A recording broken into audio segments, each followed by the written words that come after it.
Jepang dalam Perang Dunia II membuat kesempatan bagi bangsa Indonesia untuk mempersiapkan kemerdekaan atas prakarsa sendiri.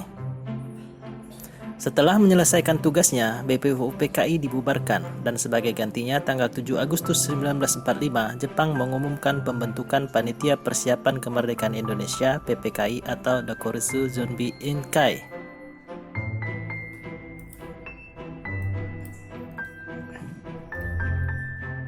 Untuk keperluan membentuk PPKI tersebut, pada tanggal 8 Agustus 1945, 3 orang tokoh pendiri negara yaitu Insinyur Soekarno, Muhammad Hatta, Dr. KRT Rajiman Widyodiningrat berangkat menemui Jenderal Besar Terauchi Saiko Shikikan di Saigon.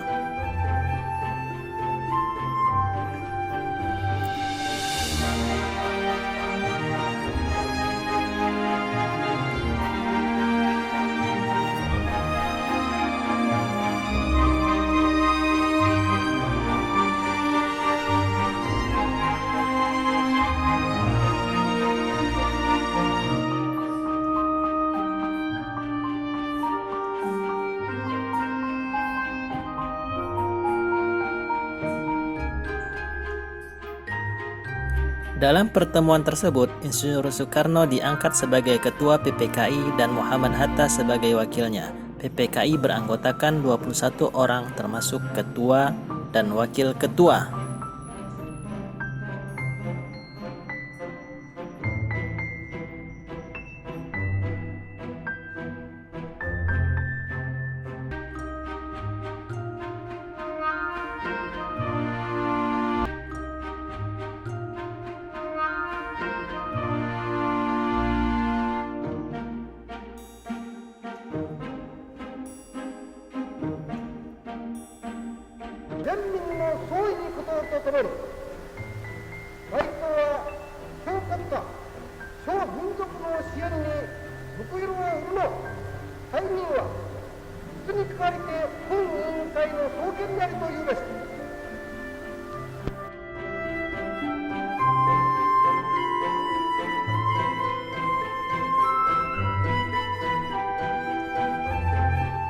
Atas nama sekalian rakyat, saya mengucapkan beribu-ribu terima kasih atas pengumuman ini hari, yaitu hendak dilantiknya dengan lekas Panitia Persiapan Kemerdekaan Indonesia.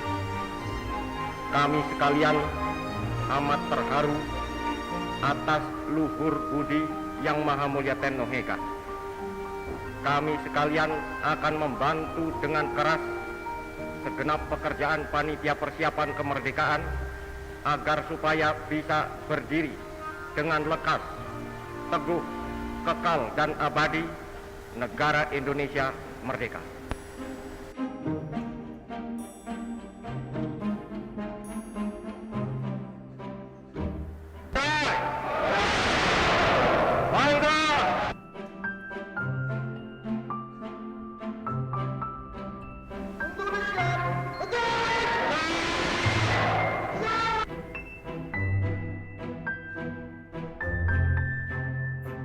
Setelah kembali ke tanah air, pada tanggal 14 Agustus 1945, Insinyur Soekarno mengumumkan bahwa Indonesia akan merdeka secepat mungkin dan bukan merupakan pemberian Jepang, melainkan hasil perjuangan bangsa Indonesia sendiri. Sebagai buktinya atas kehendak bangsa Indonesia sendiri, anggota PPKI ditambah menjadi 6 orang sehingga anggota seluruhnya menjadi 27 orang dan semua anggota berasal dari bangsa Indonesia. Bangsa Indonesia ingin merdeka, dan walaupun tuan-tuan halangi dengan bom dan dinamit dan meriam yang berasal dari Australia, Amerika, dan Inggris, kita akan merdeka. Kita tentu merdeka.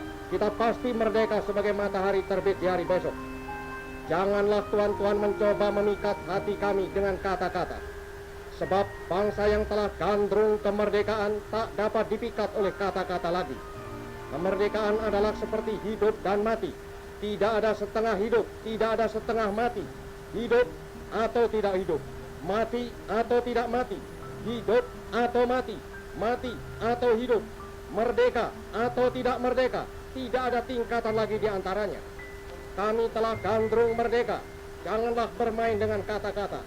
Lagi pula, Van Moog dan Van der Plas Tidakkah tuan-tuan di belakang kata tuan-tuan itu, tuan-tuan telah sediakan bom dan dinamit? Tidakkah tuan-tuan bersama-sama Amerika, Inggris, dan Australia telah menyerang bangsa Indonesia, membakar kampung-kampung Indonesia, mematikan orang-orang Indonesia, menjandakan perempuan-perempuan Indonesia, menyatukan dan menyatimkan anak-anak Indonesia? Tuan-tuan pun telah mengetahui pemuda Indonesia sedia mati untuk kemerdekaannya. Ditarakan tuan-tuan mengenal kejantanan amat dengan kawan-kawannya. Di balik papan tuan-tuan mengenal pemuda-pemuda Indonesia dari barisan berani mati. Ratusan ribu pemuda Indonesia telah masuk Tesintai dan Gibakutai. Sebab sekali lagi saya katakan, kami gandrung kemerdekaan. Semboyan kami ialah merdeka atau mati. Bagi kami tidak ada tanah air sonder kemerdekaan, tidak ada kemerdekaan sonder tanah air. Kalau tuan-tuan menyerang kami dengan pedang dan bom dan beril dan meriam, maka kami akan melawan mati-matian, berkelahi mati-matian. Dan yakinlah, tuan-tuan tidak dapat mematahkan kami. Kami pasti dibantu Tuhan, kami pasti akan merdeka. Setelah Jepang menyerah kepada pihak sekutu tanggal 14 Agustus 1945, kesempatan tersebut digunakan sebaik-baiknya oleh para pejuang untuk menyatakan kemerdekaan bangsa Indonesia. Pada hari Jumat, tanggal 17 Agustus 1945, Insinyur Soekarno didampingi oleh Muhammad Hatta memproklamasikan kemerdekaan bangsa Indonesia ke seluruh dunia.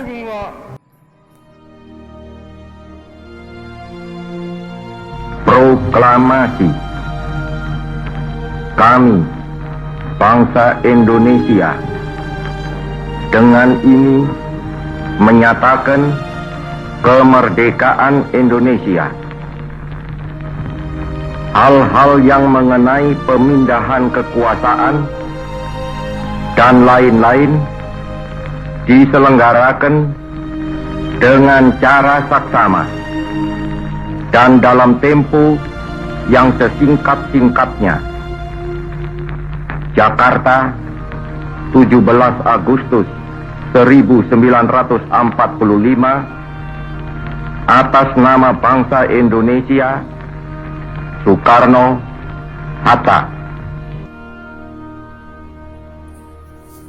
Keesokan harinya, pada tanggal 18 Agustus 1945, PPKI melaksanakan sidang dan menghasilkan keputusan sebagai berikut. 1. Menetapkan Undang-Undang Dasar 1945. 2. Memilih Presiden dan Wakil Presiden yaitu Insinyur Soekarno dan Muhammad Hatta. 3. Membentuk Komite Nasional Indonesia Pusat. Salah satu keputusan PPKI adalah mengesahkan Undang-Undang Dasar 1945. Dalam pembukaan Undang-Undang Dasar 1945 alinea keempat tercantum rumusan sila-sila Pancasila sebagai dasar negara.